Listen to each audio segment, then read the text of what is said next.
Now, BC doesn't know if Vince McMahon purposely walked through that forbidden door, or did Vince McMahon accidentally stumble through that forbidden door. I wouldn't put it past the old bastard from Stamford, Connecticut. Hey, Bruce, put Mickie James in the Royal Rumble. Oh, Vince, she's not with us anymore. She's with another company. I don't give a shit. Get Mickie James. Vince, she's a champion with another company. Damn it, Bruce, get me Mickie James. But either way, that Impact Wrestling side of the Forbidden Door, that thing has been busted wide open, and Vince is taking one of their champions back. For the Royal Rumble, we're going to talk all about it. And speaking of Vince McMahon, we all know about his erratic decision-making at the Day 1 pay-per-view, or I'm sorry, not sorry, a premium event is what we're calling pay-per-views these days. A premium live event. So Roman Reigns goes down with the 19, and all of a sudden Brock Lesnar, for no reason whatsoever other than erratic booking, is thrusted into the WWE title picture. And on top of that, here's the cherry on top, the kick in the ass, if you will.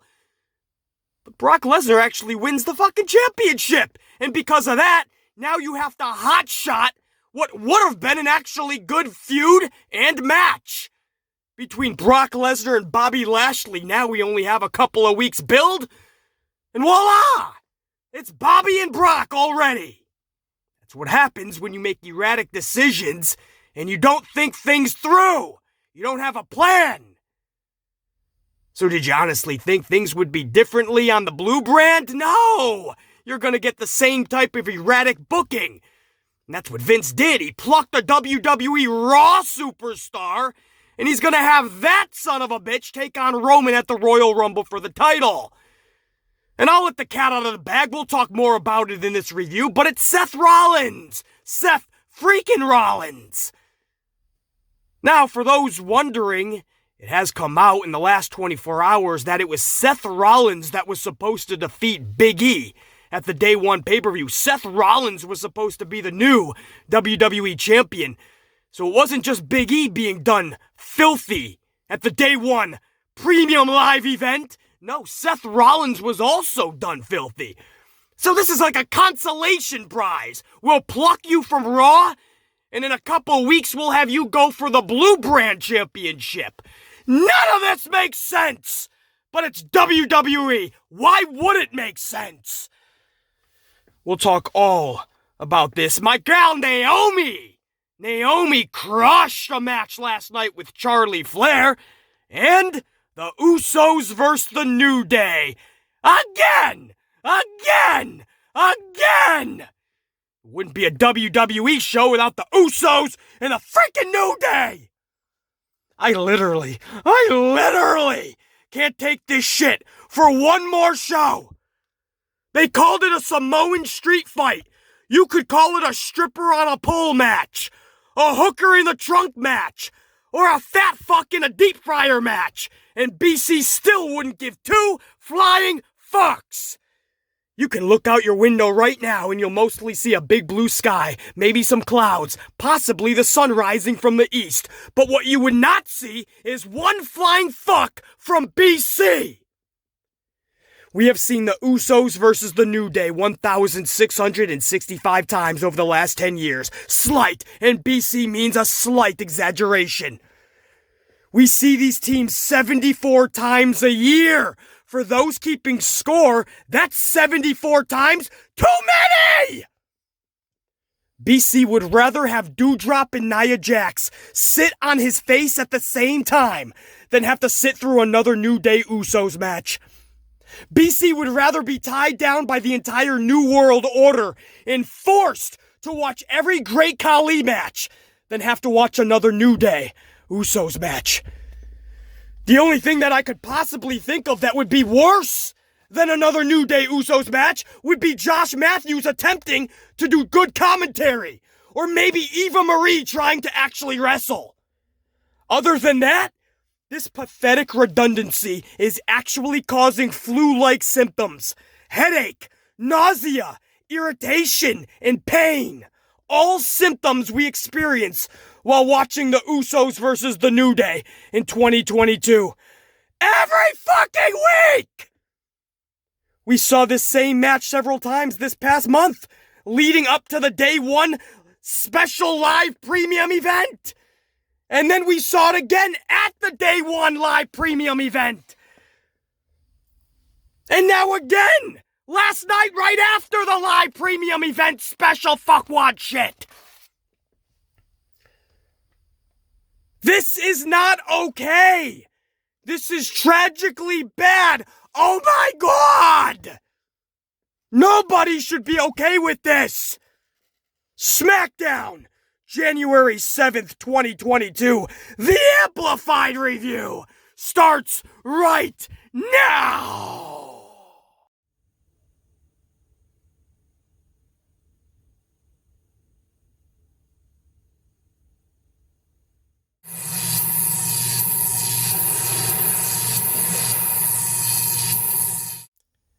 And before we kick off this SmackDown January 7th, 2022 review, touch up on Rampage real quick. I didn't see the whole show, so there's no way that I can review the entire show. I picked it up 20 minutes into the show where Hook was defeating Aaron Solo, so I missed the first 20 minutes.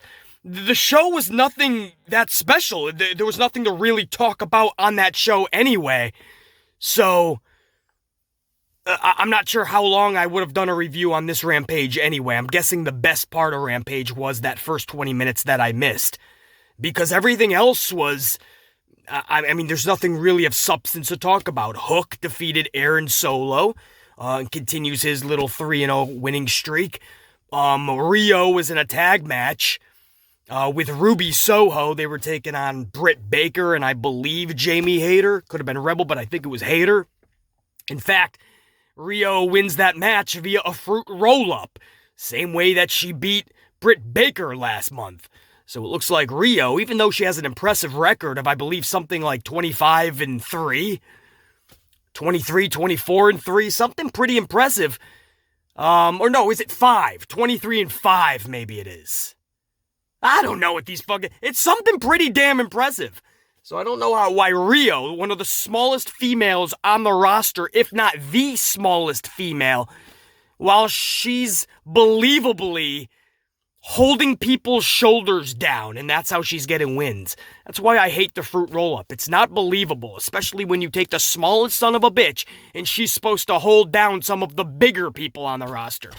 Because the move isn't that a signature move was made, right? Jamie Hayter wasn't knocked out. She just had her shoulders held down. Same thing with Britt Baker, who's a champion, and last month she's just getting her shoulders held down. She's not knocked out. She's not rocked by a move. She's just being held down by this small little tyke. I can't stand roll-ups, and I just saw Rio did it again last night. And then the main event was six-person schmaz with Daniel Garcia in 2.0 versus Eddie Kingston, Santana, and Ortiz. Basically, street fight. I mean, anything went. They were just beating the shit out of each other with anything they could find underneath the ring, in the crowd, you name it. So it wasn't bad per se. But, it ends with Chris Jericho running down and making a save. Kingston and Santana and Ortiz win the match, but afterwards get jumped by Garcia in 2.0. And then Chris Jericho leaves commentary, and that's how the show ends. So pretty standard Tony Khan type shit, but I'm very proud of their debut on TBS this Wednesday, so I want to keep it on a high note. And they pulled over 1 million in viewership, so pretty damn special. And I saw that next week's Wednesday Night Dynamite on TBS is also heavily one-on-one matches. So it's cool to get away from a lot of these multi-man schmaz matches. So I'm going to keep it on a high note, but Rampage was not that special last night. I have to go back and see the first 20 minutes. Maybe that was the best part of the show. So because I didn't see it all, I can't really comment too much on it, but that's my thoughts on Rampage. All right, let's move on to WWE's SmackDown, January 7th, 2022. Roman Reigns face-to-face with Brock Lesnar. Lesnar tells Roman, let's give the fans what they want, title versus title. Roman responds, "I don't do business with people that do business with garbage like Paul Heyman." This leads to a lot of mixed feelings and erratic emotions between Roman and Paul, almost as if they want to get back together like this is the Days of Our Lives soap opera. I mean, this is becoming a little fucking love triangle here we got on our hands. Paul tells Roman he worshipped the ground that he walked on, and he even told Roman that he loved him. Brock tells Paul not once but twice to shut up. Shut up, Paul. And while turned to Paul, Roman delivers a thunderous Superman punch to Brock, and then he kind of walks off. I was digging what was going on. I was hoping for a pretty kick-ass finish to the segment, and it just ended so oddly and so abruptly. Superman punch, Roman runs away.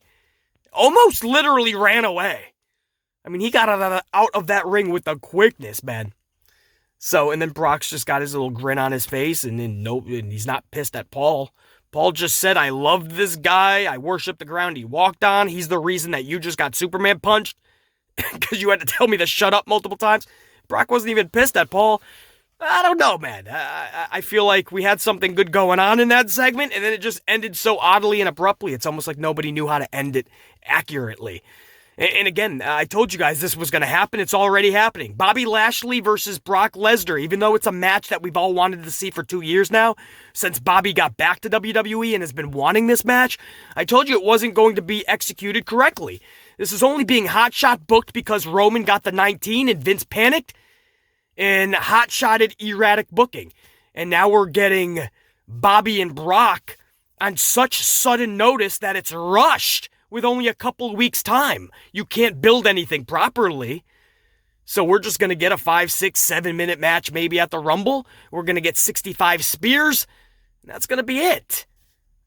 So I would lower our expectations for Bobby and Brock because this is not being done correctly. And I knew it was going to be overshadowed by the WrestleMania match between Roman and Brock. And that's exactly what is happening. Nah, BC wouldn't steer you wrong, man. Sami Zayn versus Rick Boogs is up next. Pat McAfee is dancing on the commentary table as always with his ass in Michael Cole's face, bro. Michael Cole is literally screaming out, and I quote, "Come on, Pat, stop! Stop, Pat!" Oh, referee Jess is trying to hold back her laughter because she's seeing what's going on. It was just funny, man. Pat McAfee was hopped up on an extra canister of caffeine and an IV of "let's fucking go!" Pat McAfee is next level awesome. With that big contract that he signed with FanDuel, over 120, close to $130 million for 4 years. The fourth year is an option, so he's guaranteed 90 fucking million. I believe it's 120 million with 10 million bonus and incentives, some shit. So it ends up equaling 130 when it's all said and done. But my point is, Pat McAfee doesn't need WWE anymore. He never did need it. Now he really doesn't because he's so filthy rich. So I hope that Michael Cole, you guys may not know this, he runs the whole broadcast team. Michael Cole makes all the decisions with the broadcast team. Obviously, Vince McMahon is the end-all, be-all. But Michael Cole has been given full authority over who he wants on broadcast, man, and he's been given the green light by Vince McMahon more times than not. In fact, Vince McMahon did not like Pat McAfee all that much. There was a WrestleMania pre-show that McAfee did. He was in shorts, and McAfee got yelled at big time by Vince. He got yelled at so badly, Vince was so pissed off that he yelled at Michael Cole. So Michael Cole got pissed off at McAfee and yelled at McAfee too. McAfee got so pissed, he's like, "I don't need this shit." And McAfee is very emotional, so he was almost in tears in the locker room, he said. And then Michael Cole came back, apologized, and it was Michael Cole that reached back out to get McAfee on the Smackdown. Vince McMahon gave the final approval because he trusted Michael Cole. So my point is, I hope that with this new budding relationship between Cole and McAfee, I'm hoping that Cole can find a way to keep McAfee when this contract runs out, because McAfee is a gem for the blue brand, just like Corey Graves is for the red brand. So anyway, back to this matchup. It was 7 minutes between Zayn and Boogs. 7 minutes in length. ending suddenly and very anticlimactic when Boogs defeated Zayn via pinfall from the awe-inspiring, ultra-devastating Farouk Roll-Up. It's a new year. It's a new year. Yes, it is. But it's the same World Wrestling Entertainment. It's just one fruity company. Why would it change in 2022? Post-match, John Knoxville hits the ring and tosses Sami Zayn over the top rope, and Knoxville was then announced as officially qualified for the Royal Rumble. This is the most brilliantly written television since the debut of the Shockmaster. What? You think BC's being sarcastic? Maybe just a little bit? Just a little bit? How do you approve this, Vince? We'll have John Knoxville throw Sami over the top rope and that'll qualify him for the Royal Rumble. Fucking hey, let me just show up to a fucking arena one night, throw someone over the top rope then, and I have my chance at a fucking heavyweight championship at WrestleMania? Why end at John Knoxville? Just send Macaulay Culkin, Kevin McAllister in there.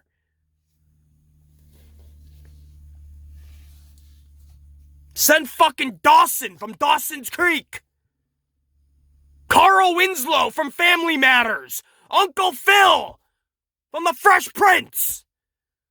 He might no longer be with us, but I'm sure if you give him a title shot, he'll come back from the underlife. This shit is getting ridiculous. Charlotte Flair, middle of the ring, she says, let's see the lineup for this year's Women's Royal Rumble, and a video package plays of all the participants, or at least 18 out of the 30 anyway were named. And brah, we got surprises like the Bella Twins, Nikki and Brie Bella, Kelly, Summer Rae is coming back for the Royal Rumble, Michelle McCool, Mrs. Undertaker, Lita, put on the boots again, Lita will be at the Rumble inside that ring, Mickie James! Pat McAfee even called James the Impact Knockouts champion. Actually acknowledged it.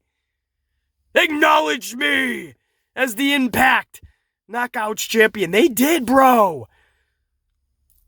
Impact official, top head in Impact, Scott D'Amore. He made a comment on his social afterwards congratulating Mickie James. And telling Mickie James congratulations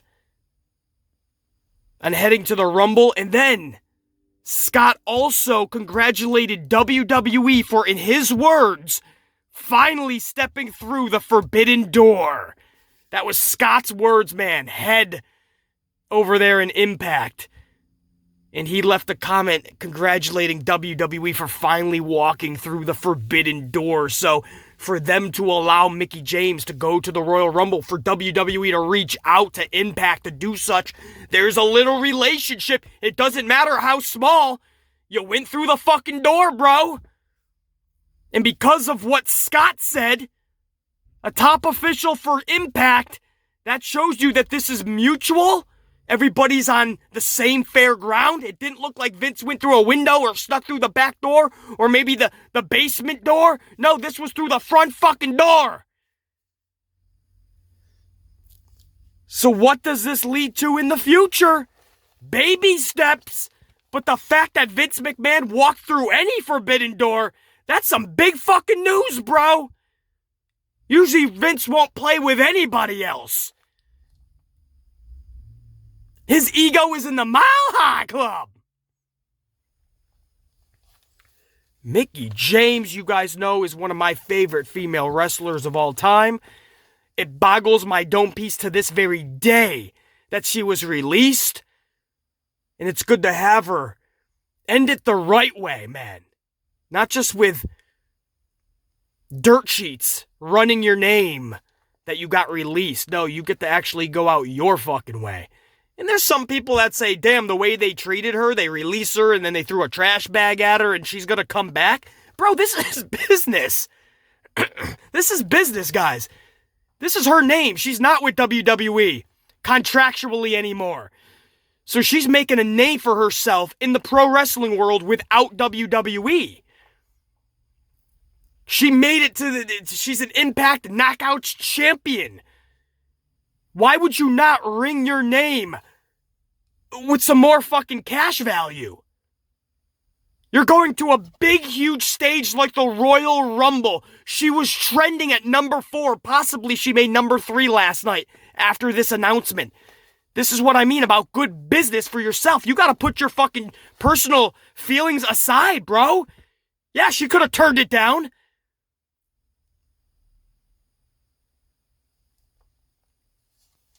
But she's thinking about her own. And by the way, if she did turn it down, I also wouldn't be shocked, and I would not at all hold that against her. Because you gotta stand up for yourself. I've been saying that about Triple H for I don't know how long. So I wouldn't have minded if she said no as well. But I also don't fucking mind if this grown-ass adult sees this as an opportunity for herself. Fuck WWE. I'm gonna ring in my own fucking cash value. I'm gonna raise my stock. So Mickie James is looking at this as, and I'm sure Impact is looking at it this way as well. Let's just add value to our brand. Because Impact was trending as well last night. Mickie James was trending. That's the power of what WWE can do with just mentioning your ass. So a lot of people are just blaming Mickie James. Bro, she's going to go back. She's going to end it the right way. She's going to raise her cash value, her stock in her name. And she's going to help out the brand, the company that she's with right now, Impact. So it's a win-win-win that BC's looking at it as, and I'm sure Mickie is as well, and Impact Wrestling. I'm not sure what Vince gains from this, other than is there more business behind the scenes going on that we don't know about? Because Vince didn't need Mickie James. Bruce Pritchard doesn't get along with Mickie James's husband, Nick Aldis, and that's the whole reason probably why there's even more animosity than most between Bruce and Mickie. As far as the trash bag, it's not just Mickie, guys. A lot of people have been received trash bags when they were released. So that wasn't just a Mickie James thing. So I think a lot of people just think that was just Mickie. You guys got to get that out of your dome piece, bro. A lot of people, unfortunately, got trash bags sent to their house. It's not cool. It's fucked up. But it wasn't just like it was a Mickie James thing. I think some people get that twisted, but it's still highly disrespectful. But if that was just it, if Mickie alone got a trash bag and nobody else, yeah, maybe I wouldn't show back up. But everybody does. That's just WWE being stupid. But yeah, there was animosity between Brucey and Mickie, but that's mostly because of the husband, Nick Aldis.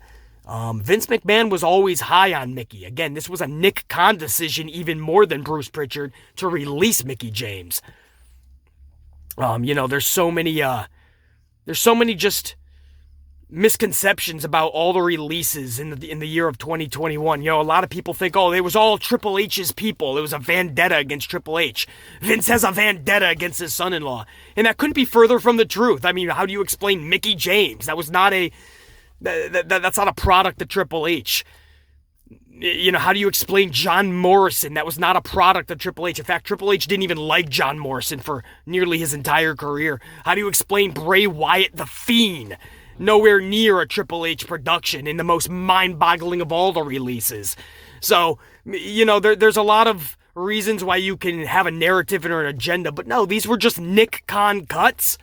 And as far as NXT being gutted, that's because they're doing a total revamp. In any business, whether it's a Fortune 500 company or a small little mom and pop type shop, when you're doing a rehaul and a revamp, most of the time you're going to gut the current staff because you want a new crop of individuals leading your new revamped product. And you want that new message to be instilled with a new crop of people. It's just what happens in business. So, again, this isn't just a personal vendetta against Triple H. And again, I prove that by just what we've heard. I put two and two together, man. Triple H is having Christmas dinner with Vince McMahon and Stephanie, and the whole family got together. Triple H is promoting the NIL program, Next in Line Recruitment. Triple H just did an interview last week pumping up WWE and their new recruitment. Nick Khan has already said that Triple H is going to be working with the new NXT next month. I don't know what else you want. Wade Keller just recently said that from what he's hearing in the pro wrestling world about how Triple H feels all about this, he's bummed a little. He's bummed. That's it? Somebody supposedly ruined everything you created. Wouldn't you gather your shit and get the fuck out? No, he's bummed a little. But he's right back to the fucking promoting everything WWE. So it's fun to do all these narratives and agendas and all that, man. Speculation, right? Try to get some clicks. At the end of the day, this is all Nick Khan in these erratic releases. And Mickie James was one of them. But she's coming back at the Royal Rumble. Whether you like it or not, tough shit, man. Have some respect for Mickie. It'll be good to see Mickie on that stage one last time. It'd be hilarious if she pulled a Gail Kim and took herself out of the Rumble just to say fuck you to Vince. But do you really want to burn that bridge? You know, you don't get along with Brucey too much because of your husband. Nick Khan's the one that really fucked you over. But you always got along with Vince, so I don't understand burning that bridge. It was the same thing with AJ Lee. She never really talked that much shit about WWE, and it's because Vince McMahon always loved AJ Lee. Always loved AJ Lee. Vince McMahon and CM Punk, especially Triple H and CM Punk, Phil Brooks. Triple H could not stand Phil Brooks, CM Punk. To this day, they can't stand each other. But AJ Lee and Vince McMahon always got along very well. So, does Mickie James want to burn a bridge? Interesting dynamic there at the Rumble, man. But that forbidden door, Vince McMahon finally walked through it. I wonder how much more business will be between the two, but this is the start. There's no more wondering if Vince would ever do business. Would Vince ever buy Impact and then sell WWE, the new rebranded NXT, and Impact as a whole package deal, monopolize? And can The Rock get other investors to make that purchase? So many questions that BC has, man. Pretty fucking awesome to hear Mickie James's name and see her graphic last night. I was not expecting that. Charlotte Flair, middle of the ring next. She's Oh, no, I already said that, man. She's the one who announced this video package. It's what happened after that. Naomi comes down to the ring and challenges Charlie for that title. And Charlie's like, I don't know who you think you are, but you haven't done anything to earn a shot at this title. And Naomi's like, yeah, but I did do this. And she smacks the taste out of Charlie's fucking mouth so hard that I'm sure Daddy Flair felt that shit. In Charlotte, North Carolina. Woo! That was a smack that Naomi gave Charlie. We come back from break and damn sure we got a damn solid good match even. For 15 minutes nearly. Naomi and Charlotte Flair had a damn good match. They were just on, clicking with one another. Great chemistry. Sonya Deville kept screwing Naomi throughout the match. I thought this was perfectly placed and well done. Like the first time Naomi was going to beat Charlie via countout, Sonya comes out and says, oh, I forgot to mention, this is a no countout match. Then it looked like Flair was going to keep her submission on for too long. Naomi should have won by DQ, but Sonya came out and said, oh, by the way, this is no DQ either. So Naomi's like, motherfuck. And of course, we're going to get Sonya Deville Naomi for WrestleMania, so I'm okay with this slow burn. Slow meaning many, many months, but when you place it a little bit here, a little bit there, BC's definitely on board with this, man. And eventually, it was inevitable. Charlie did end up winning this match. It was off of natural selection.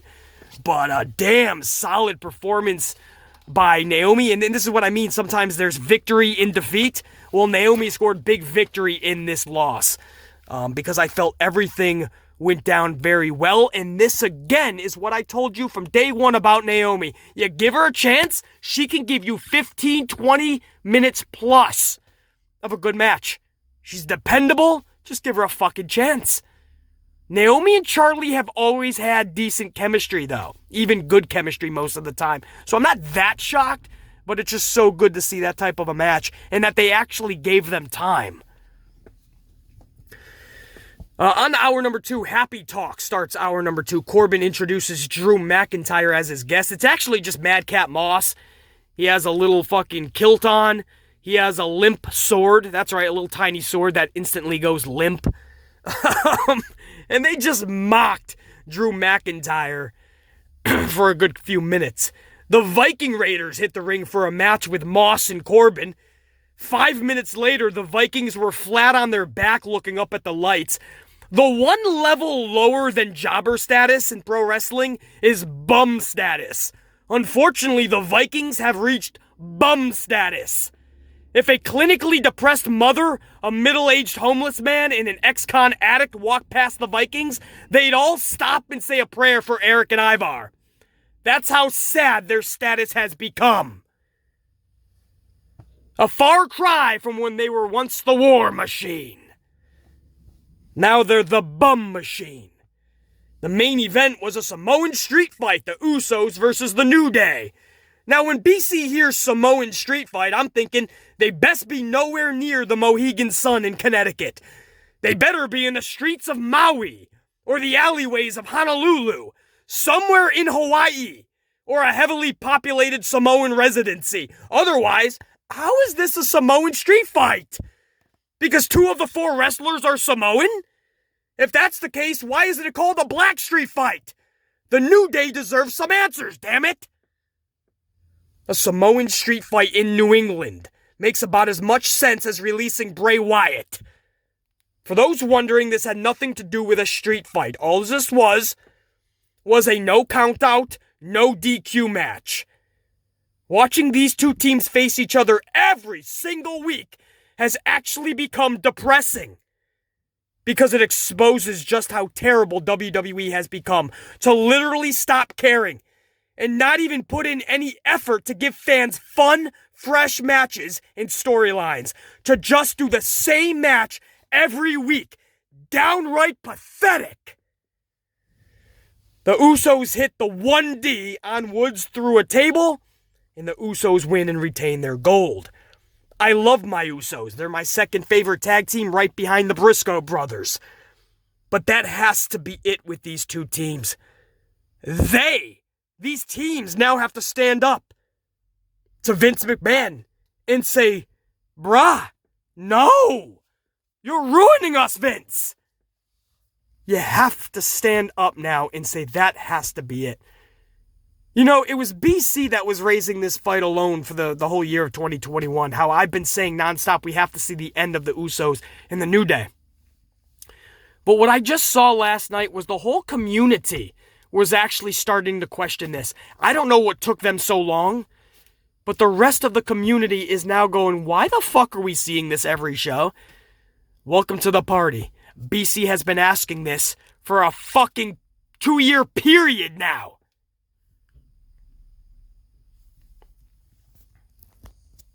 And then we end the show with Seth Rollins, walking into Roman Reigns' dressing room. Adam Pearce needed to find somebody by the end of the show to take on Roman Reigns for the title. Isn't that ironic? I mean, it's art imitating real life and vice versa, right? That's WWE behind the scenes.